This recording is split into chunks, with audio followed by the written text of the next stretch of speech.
네, 감사합니다. 오늘은 막강 30번째 시간입니다. 교회라는 주제를 가지고서 말씀을 증거하고자 합니다. 말씀의 제목은 초막이 아닌 사람을 세우라. 초막이 아닌 사람을 세우라 라는 말씀으로 하나님 말씀 증거하도록 하겠습니다.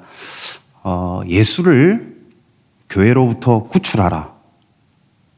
예수를 교회로부터 구출하라. 어떻나요? 다소 충격적이지 않습니까? 이런 충격적인 제목의 책이 있습니다. 로빈 마이어스의 어떤 목사님이 지으신 책인데요. 영어로는 이렇게 이야기하는 Saving Jesus from the Church. Saving from the Church. 교회로부터 구하라. 무슨 말입니까? 예수님이 교회에 잡혀 있다. 예수님이 교회에 갇혀 있다. 라는 이야기인 듯한 것 같습니다. 교회마다 예수님이 외쳤던 진짜 진리는 사라지고, 진짜 믿음은 사라지고, 진짜 사랑은 사라지고, 진짜 용서는 사라진 이 시대의 교회를 향해서 하는 이야기가 아닐까라는 생각은 듭니다. 우리 교회는 물론 그렇지 않습니다. 우리 교회는 진짜 사랑, 진짜 용서, 진짜 헌신 이런 것들이 차고 넘친다라고 생각을 합니다. 하지만 많은 교회들이 사실은 하나님의 진짜 믿음, 진짜 사랑, 진짜 용서는 사라지고 요즘 목사님께서 계속 말씀하지만 우리의 원함, 우리의 필요, 우리의 기준 이에 맞는 어떤 그런 교회들이 너무 많지 않나라는 그 아쉬움 속에서 이야기했다라는 생각이 듭니다. 그래서 오늘 말씀의 본문이 사실은 진짜 진리가 과연 무엇인가, 진짜 믿음이 무엇인가, 바로 또한 교회의 본질은 무엇인가에 대해서 오늘 하시는 말씀이고 그 본문이기 때문에 제가 먼저 이 책의 제목을 언급을 하였습니다. 오늘 본문은 여러분이 잘 아시다시피 베드로와 두 명의 제자 요한과 야고보, 성경 퀴즈 할 때 변화산에 올라온 사람이 아닌 사람 이런 퀴즈를 위한 것들이 아니라 아무튼 베드로와 야고보와 요한이 변화산에 함께 올라가서 놀라운 영광을 보는 말씀입니다. 놀라운 영광을 보는 말씀입니다. 우리가 방금 이 본문을 읽었는데 여러분 이 본문을 읽으면서 생각이 좀 어떠셨나요?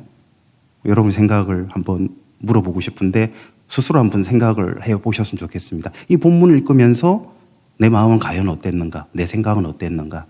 사실은 우리가 성경이란 자체가 활자로 되어 있잖아요. 문자로 되어 있는 성경을 보다 보니까 이 안에 들어있는 그 놀라운 장면과 광경을 우리가 떠올리지 못하는 경우도 많다고 생각합니다. 하지만 사실은 이 본문은 정말 감동스럽고 감격스러운 장면입니다. 특히 마가복음의 기준은 뭐라고 이야기했죠? 지난 설교했던 8장, 바로 9장, 너무나도 중요한 본문들입니다. 8장은 어떤 말씀이었는지 기억나죠? 어떤 말씀이었나요? 바로 베드로가 주는 그리스도라 고백하는 장면이었습니다. 감격스럽지 않습니까? 우리가 정말 주님을 만난다라는 것, 주님을 그리스도라고 고백한다라는 것, 이것만큼 놀랍고 이것만큼 우리에게 소중하고 귀한 시간들이 어디 있습니까? 그만큼 감격스러운 순간이 어디 있습니까? 성경은 바로 이러한 고백 이전과 고백 이후로 나눈다라고 말씀을 드렸습니다. 마찬가지 우리의 인생 또한 이러한 고백 전과 고백 후로 우리는 나뉘는 것이 맞다라고 생각을 합니다. 이러한 고백을 우리가 진정으로 하게 되었다면 우리의 삶의 기준들은 분명히 바뀌어야 된다 생각합니다. 우리의 판단들, 우리의 가치들, 우리의 삶의 기준들은 분명히 저는 바뀌어야 된다고 생각을 합니다. 만약에 그러하지 못하다면 우리가 정말 주님을 그리스도라고 고백했는가 아니면 그렇지 않은가 라는 부분에 대해서 우리가 다시 한번 점검해 볼 필요가 있다라는 생각이 듭니다. 우스갯소리인데요. 제가 지난 대만 선교를 갈 때의 일이었습니다. 지난번에 대만 갈 때 진짜 사람 많았잖아요. 해외여행 간다고 난리 났던 것 같습니다. 인천공항에서 수속을 받는데, 출국 수속 받는데, 사람들이 워낙 많아가지고 지그재그로 막 이렇게 사람들이 썼잖아요. 그러니까 지그재그로 막 쓰니까 봤던 사람 또 보고, 봤던 사람 또 보고 막 이랬잖아요. 기억나시죠? 그 광경들 기억날 겁니다. 근데 그때 어떤 엄청 유명한 아이돌이 있었나 봐요. 나는 몰랐거든요. 나는 몰랐는데 지그재그로 막 지나가니까 지날 때마다 애들이 와! 하고 막 놀래는 거예요. 지나갈 때마다 와! 하고 놀래는 거예요. 나는 아무것도 모르겠는데. 어떻습니까? 만약에 이 자리에 BTS가 와 있다. 아무런 감흥을 우리 전영숙 권사님 못 느끼시네. 나훈아가 와 있다. 임영웅이 와서 여기 예배 본다. 여러분 예배 제대로 볼까요? 내가 볼 땐 예배 못 볼 거예요. 가서 뒤로 본다. 그러지 않겠습니까? 그렇게 그 존재에 대해서 우리는 감격해야 합니다. 근데 우린 방금 어떤 찬양을 불렀죠? 임재라는 찬양을 불렀잖아요. 누군가 모르는 그 아이돌을 보고서 지그재그로 지나갈 때 와 하고 놀라고, 만약에 BTS가 왔다면, 만약에 나훈아가 왔다면, 임영웅이 왔다면 우리는 감격하고 놀랄 건데 왜 우리는 주님에 대해서 그렇게 감격하지 않느냐라는 이야기를 하고 싶은 거죠. 이와 같은 감격을 우리가 한 번이라도 느껴보는 것이 옳지 않나라는 생각을 해보는 겁니다. 바로 오늘 본문이 그래요. 오늘 본문이 9장 1절을 한번 같이 읽어보겠습니다. 또다시 같이 한번 읽어봅니다. 시작. 또 그들에게 이르시되 내가 진실로 너희에게 이르노니 여기 서 있는 사람 중에는 죽기 전에 하나님의 나라가 권능으로 임하는 것을 볼 자들도 있느니라 하시니라. 뭐라고 합니까? 뭐라고요? 너희가 죽기 전에 하나님 나라가 임하는 걸 보게 될 거다라고 이야기하는 거예요. 놀라운 말씀이지 않습니까? 놀라는 이야기지만 놀라지 않는 여러분이 더 놀랍습니다. 놀라운 말씀이에요. 여러분 정말 하나님 나라가 보고 싶지 않습니까? 하나님 나라가 어떻게 생겼는지 정말 경험하고 싶지 않았나요? 아이돌도 한번 보고 싶어서 그러는데 하나님 나라가 어떠한지, 진짜 우리 예수님은 어떻게 생기셨는지 정말 보고 싶지 않습니까? 우리 어릴 적에 그랬잖아요. 신앙이 안 좋을 때 어릴 적에 하나님 한 번만 보여주십시오. 하나님 한 번만 보여주면 정말 우리 하나님 끝까지 정말 잘 믿을게요. 우리 그런 적 있지 않느냐고요. 1절이 바로 그 이야기를 하고 있어요. 1절이 뭐라고 이야기합니까? 너희가 죽기 전에 하나님 나라가 권능으로 임하는 것을 보게 될 것이다. 이 이야기를 베드로와 제자들이 들었던 거예요. 그 광경을 한번 생각해 보십시오. 활자 속에 갇혀 있다 보니까 우리가 모르는데 그 말을 그 현장에서 들었던 베드로는 깜짝 놀라는 겁니다. 드디어 BTS를 만나는구나 라는 것처럼 우리가 정말 하나님 나라를 우리 죽기 전에 보게 된단 말입니까? 라는 이야기예요. 근데 우리 이 1절을 사실은 무심코 지나가요. 보통 설교를 보니까 1절로부터 시작 안 하고 2절로부터 시작을 하더라고. 1절이 저는 더 중요했습니다. 설레이게 하는 말씀, 하나님을 보게 될 것이라는 이 말씀. 그래서 8장과 9장을 읽으면서 우리가 어느 만큼 활자와 문자 속에 갇혀 있다 보니까 그 긴장감과 감격의 상황을 우리가 제대로 느끼지 못하고 잃어버렸느냐, 임재라는 찬양을 하면서도 아무도 느끼지 못하는 우리가 되었느냐. 이번 주 계속 담임 목사님 이야기하잖아요. 다니엘서를 가지고 뭐라고 이야기합니까? 해석하지 말고 느껴라. 느껴라. 우리의 영혼이, 우리의 마음이, 우리 하나님을 느낄 수가 있습니다. 이 본문을 보면서도 우리는 이 감격스러운 장면을 저는 분명히 느끼면 좋겠다라는 바람을 가져보는 겁니다. 그래서 9장 1절 그렇게 말씀하신 후 2절은 너무나도 감격적인 겁니다. 2절을 보니까요, 진짜 그랬습니다. 하나님 나라를 보게 되리라 말씀하신 후 뭐라고 나옵니까? 엿새 후에, 6일 후에 라고 기록이 됩니다. 베드로와 제자들은 그 영광을 보았던 하나님 나라를 보았습니다. 보았던 그날을 잊을 수가 없어요. 네 오늘 나버 하루야, 이틀이야, D-Day 며칠이야, D 플러스 뭐 이렇게 애들하고 이야기하잖아요. 그 D-Day를 기억하고 싶었듯이 하나님의 영광을 봤던 그날을 잊을 수가 없었던 겁니다. 그래서 엿새 후에 라고 저자는 이 성경의 그날을 꼭 집어 기록하면서 그의 영광을 우리에게 전해주고 싶었던 겁니다. 제가 늘 하는 이야기지만 놀라운데도 놀라지 않는 여러분이 놀랍습니다라고 이야기하는 말도 늘 하는 이야기지만 저도 그랬습니다. 하지만 늘 하는 이야기 중에 또 하나가 뭐냐, 성경은 놀라운 경험의 기록들입니다. 신화와 설화가 아닙니다. 그러하였기 때문에 이 성경은 그들이 목숨을 바쳐가면서 십자가에 매달려 가면서라도 증언해야 했던, 본 것을 이야기해야 했던, 내가 본 바요, 내가 만진 바요, 두 눈으로 본 바요. 그들이 보고 느끼고 만지고 했던 그 모든 것들, 누가 뭐래도 부정할 수 없었던 진짜 일어났던 그 사실을 증언하고 고백하는 걸, 그것이 성경이거든요. 오늘 본문도 그런 겁니다. 지어진 이야기가 아닙니다. 진짜 그들이 놀랍게도 모세를 본 겁니다. 변화산에서 모세를 봤다니까요. 하나도 안 놀래잖아. 그들이 1300년 전에 그들에게 지나갔던 모세를 본 거예요. 모세가 누굽니까? 그들의 믿음의 시작. 처음 하나님의 성경을 기록으로 알려준 모세. 그리고 그들이 목숨을 걸며 외웠던 모세오경의 저자. 그가 진짜 베드로 눈앞에 나타났던 겁니다. 그 광경을 기록하고 있는 겁니다. 그리고 또 누가 나타났습니까? 바로 850명의 바알과 아세라의 선지자들, 아세라의 거짓 선지자들을 일거에 물리쳤던 그 엘리야. 불마차를 타고 올라갔던 엘리야. 그래서 무덤은 찾을 수 없었던 엘리야. 그라였기에 말라기에 이야기하였던 메시아가 오기 전에는 먼저 엘리야가 오리라 하였던 그 엘리야. 그래서 오늘 본문에 나오잖아요. 제자들이 그 영광을 보고 난 다음에 오리라는 엘리야는 어디에 있습니까? 라고 하니 예수님은 그 오리라는 엘리야는 너희들이 이미 고난으로 그들을 죽게 하였다. 누구? 세례 요한이라고 이야기하는 구절들이 성경 구석구석에 나와 있지 않느냐고요. 그 엘리야가 그들의 눈앞에 펼쳐진 겁니다. 만약 이것이 베드로가 혼자 본 광경이라고 한다면 어쩌면 환상 비스무리, 어쩌면 잠에 덜 깬 상황, 아니면 환각과 같은 상황, 그렇게 이야기할 수 있을지 모르겠지만 뭐라고 이야기합니까?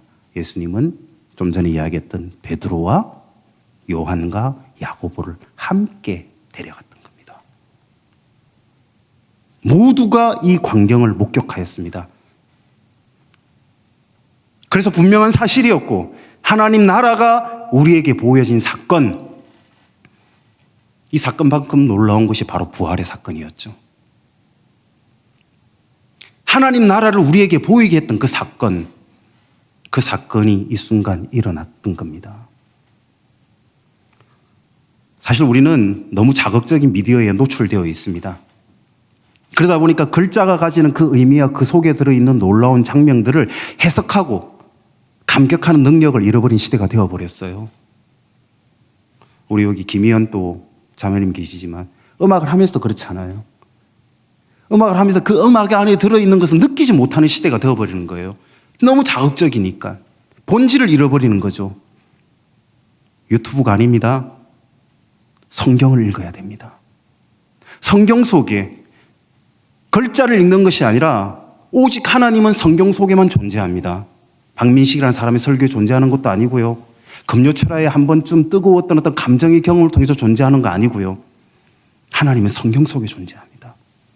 그래서 활자에 갇힌 예수님을 우리는 구출시켜야 합니다. 활자에 갇힌 설교로부터 구출을 시켜야 됩니다.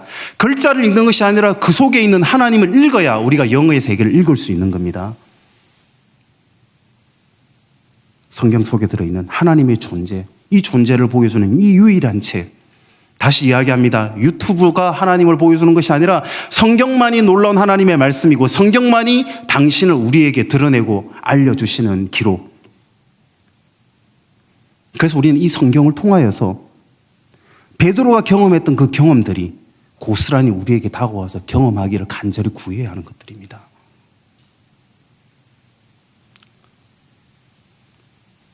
그래야 좀 전에 이야기했죠. 우리가 비로소 베드로가 고백했듯이 주는 그리스도이십니다 라는 그 고백처럼 우리의 삶도 고백 이전과 고백 이후로 나뉘게 됩니다. 그래야만 때로 우리에게 닥치게 될 어떤 어려움이 있다 할지라도 우리는 이겨낼 수 있습니다. 하나님을 경험한다면, 하나님의 영광을 경험한다면, 영광을 경험한 자는 그 어떤 고난도 이겨냅니다. 영광을 경험한 자는 결코 같은 삶을 살 수가 없습니다. 영광을 경험한 자는 무너지지 않습니다. 영광을 경험한 자는 삶의 기준과 가치가 달라집니다. 주를 진정으로 그리스도라 고백한 자는 모든 것이 달라집니다. 고난도 거뜬히 이길 뿐만 아니라 우린 더 큰 영광을 위해서 갈 수 있고, 어떤 고난 속에서도 우리는 하나님이 살아계심을 알기 때문에 우린 승리의 확신과 함께 주저앉지 아니하고 골방에 갇혀있지 아니하고 그 어떤 누구의 다른 소리가 있다 할지라도 우린 능히 주님이 원하시는 주님의 뜻대로 살아갈 수 있는 우리가 된다고 생각합니다. 그러한 마음으로 우리 기도하게 될 때에 힘든 질병, 너무나도 어렵잖아요. 경제적인 고통, 또 우리 관계의 아픔들 너무나도 힘들지 않습니까? 이런 관계의 아픔들, 하나님의 영광을 본다면 우리는 거뜬히 승리할 수 있다라고 생각을 합니다. 제자들도 마찬가지였어요. 왜 하필이면 하나님이 그때 예수님이 변화산에서 영광을 보여주었을까? 왜일까요? 뒤에 십자가가 따르기 때문이었죠. 이어서 그들 뒤에는 바로 십자가가 기다렸습니다. 상상할 수도 없었던, 생각하지도 못했던 십자가의 길이 제자들에게는 기다리고 있었습니다.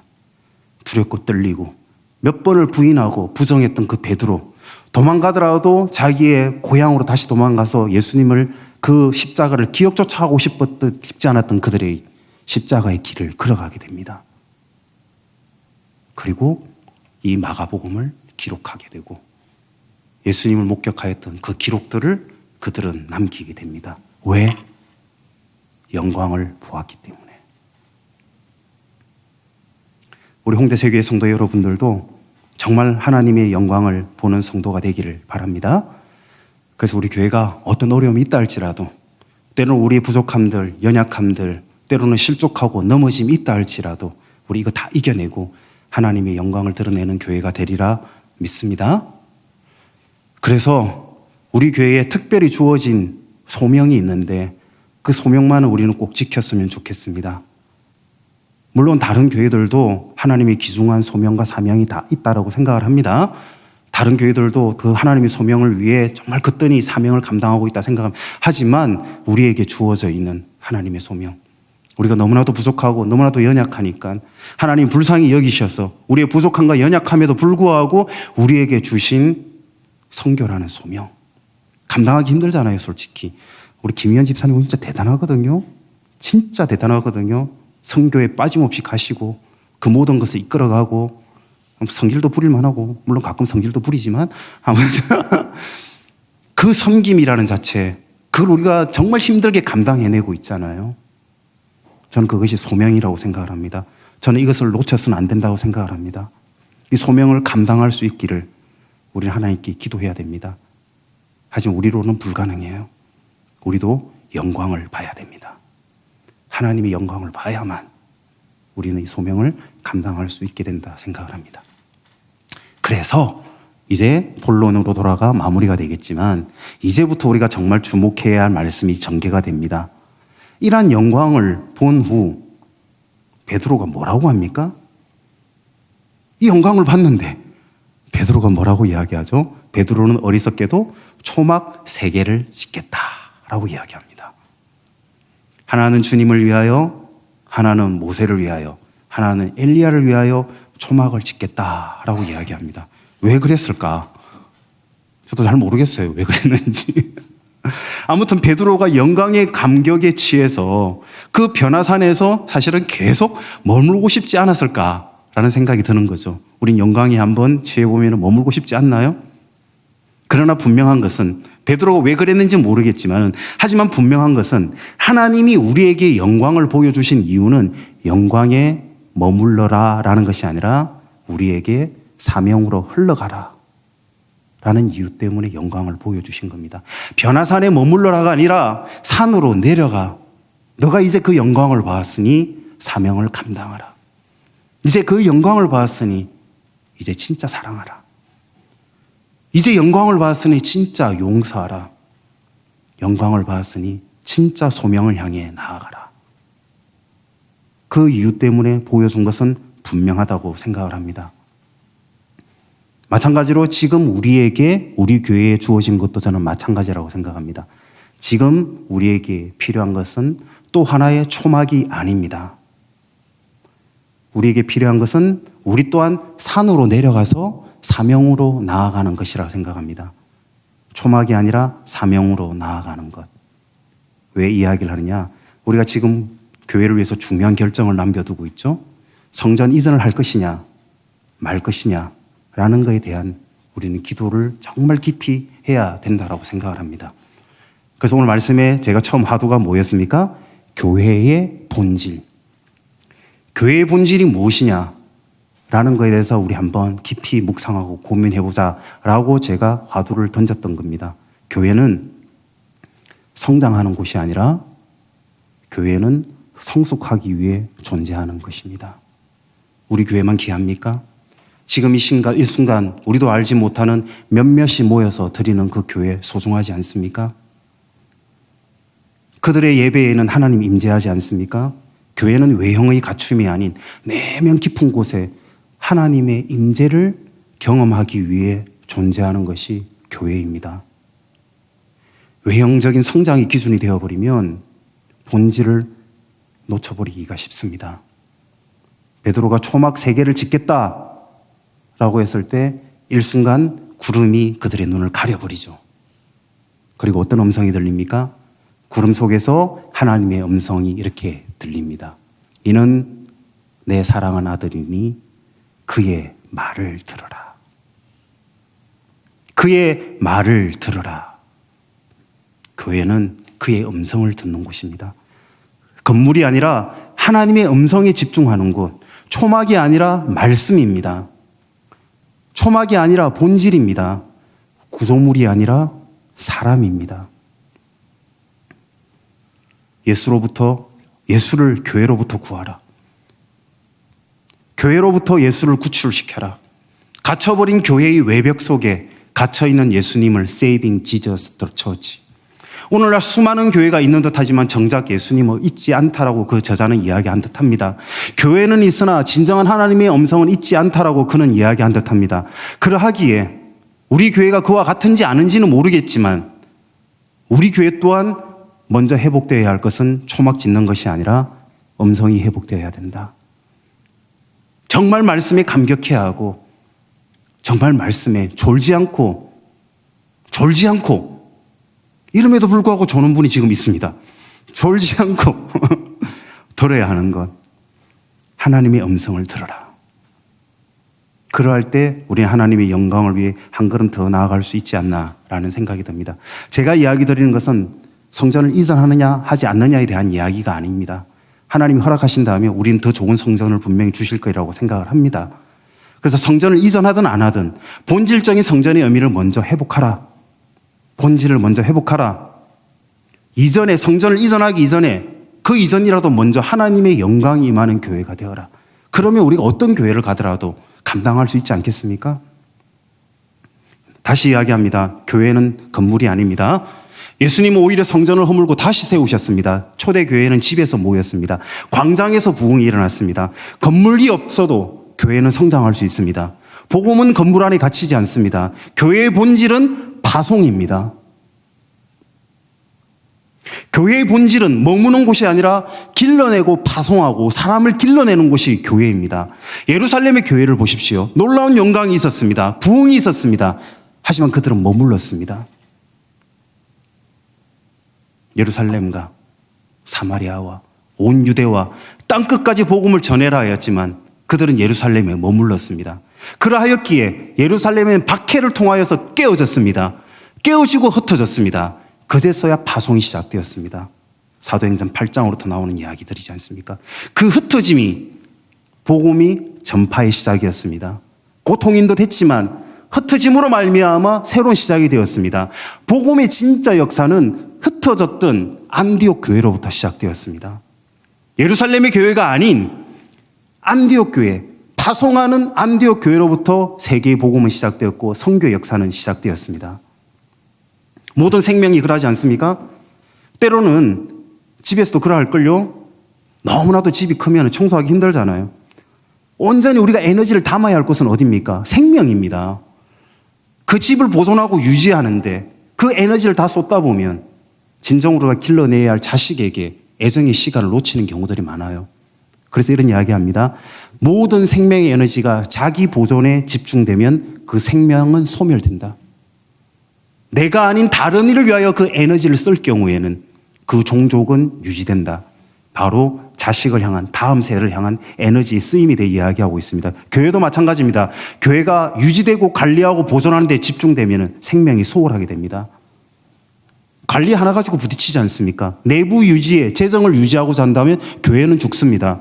교회는 모이기 위한 장소가 아니라 파송하기 위한 공동체라고 이야기했습니다. 교회는 생명을 길러내기 위한 존재라고 이야기했습니다.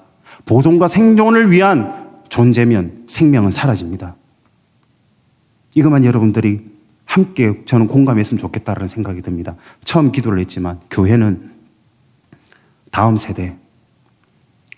세대의 지도자를 길러내기 위해 존재해야 됩니다. 다음 세대를 위해 준비하지 않는 교회는 사라집니다. 우리가 인간적인 노력을 통해 가지고 교회가 커질 수는 있습니다. 하지만 건강하지는 않겠죠. 때로는 이 다윗이 백성의 수를 세웠던 그러한 범죄를 할 수 있겠죠. 1집 몇 명 모였어, 2집 몇 명 모였어, 3집 몇 명 모였어, 4집 몇 명 모였어. 1진, 2진, 3진, 4진 찬양을 할 때 우리 뭘 봅니까? 1집 몇 명 모였지? 2집 몇 명 모였지? 3집 몇 명 모였지? 4집 몇 명 모였지? 왜 자녀들을 앉혀가지고 그 찬양을 해야 됩니까? 하나님께 드리는 찬양이어야 되는데 우리 숫자의 범죄를 하고 있지 않습니까? 하나님이 보시는 그 한 사람 한 사람 우리가 놓치고 있는 겁니다. 숫자를 세다 보니까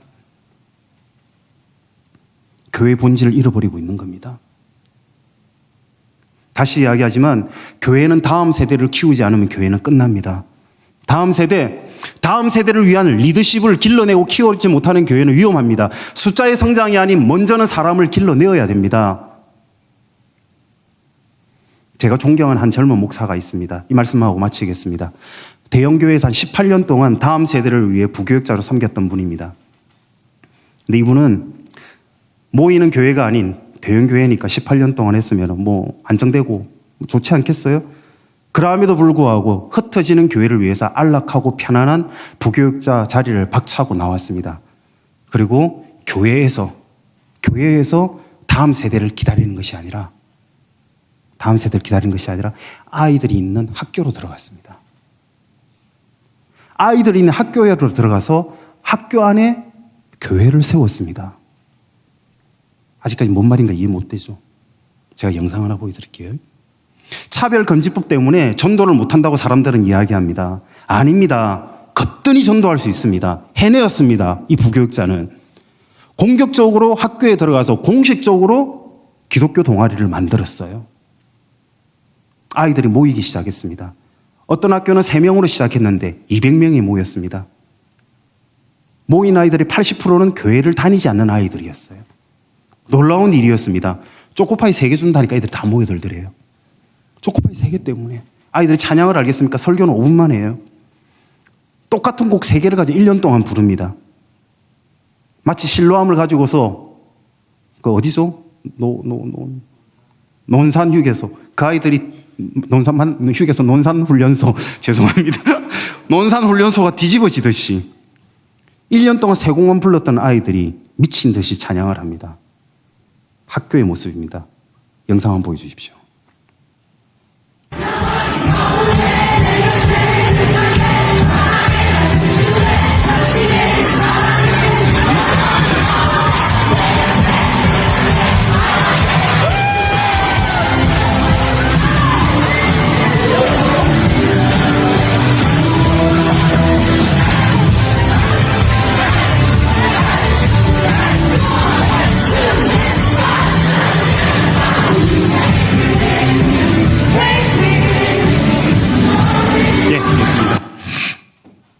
이 아이들은 80%가 처음에는 학교 교회를 다니지 않는 아이였답니다.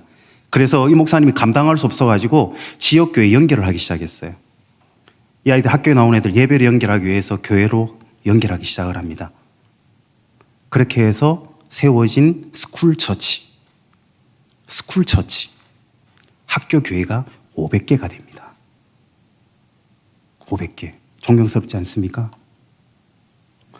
핍박이, 고난이, 오히려 공감받지 못함이 오히려 그 목사님을 밖으로 나가게 했고 그 복음이 밖으로 전파되었습니다. 그렇게 해서 교회가 어느 대형 교회보다도 하나님이 기뻐하시는 교회를 세워나갔습니다. 저는 우리 교회도 이런 꿈을 꿨으면 좋겠습니다. 사실은 저 또한 이런 꿈 때문에 목회를 시작을 했습니다. 아이들이 학원이 아닌 교회에서 모이고 교회에서 공부하고 그런 교회로 만들고 싶었습니다. 아이들이 정말 세계로 나아가는 비전을 품고 또한 선교 현장에도 나아가며 비전과 미션이라는 걸 동시에 품는 그렇게 길러내는 교회를 만들고 싶었습니다. 이런 제안서를 만들어가지고 사실은 내가 여러 목사님, 장로님들한테 다 보여줬거든요. 관심 안 가지더라고. 기도할게요 하고 다 무시하더라고. 반면에 이 젊은 목사님하고는 제가 여러 차례 계속 만나왔습니다. 만나오면서 그 꿈이 되게 부러웠고요. 그래서 그분도 우리와 함께, 우리 교회와 함께 이러한 다음 세대를 키우는 비전, 특히나 홍대에 있으니까 같이 해나가고 싶습니다 라는 이야기를 늘 해왔습니다. 이러한 소명이 저희는 우리 교회에 있다고 생각합니다. 우리 교회 부족하지만, 연약하지만, 자격 없지만 우리를 홍대 세교회에 불러준 이유가 있다고 생각합니다. 초막이 아니라 사명으로 나아가기 위해 우리는 교회를 세우게 하고 불러줬다 생각합니다. 그래서 이제 선교지가 어디인지에 대해서 다시 한번 우리는 새롭게 고민하고 기도하는 시간이 필요하다고 생각합니다. 저는 선교지가 물론 해외 선교, 국내 선교 중요하지만 이제 우리가 다시 생각해야 할 곳, 선교지는 이곳 홍대, 그리고 저는 다음 세대라고 생각합니다. 이를 위해서 사역자를 길러내고 사역자에게 투자하고 사람을 길러내는 교회, 그것이 교회의 본질이고 먼저가 되어야 하지 않나. 그러할 때 우리 또한 생명의 영광을 보는 그런 교회가 되리라고 생각을 합니다. 우리 다 같이 일어나서 교회 찬양하도록 하겠습니다.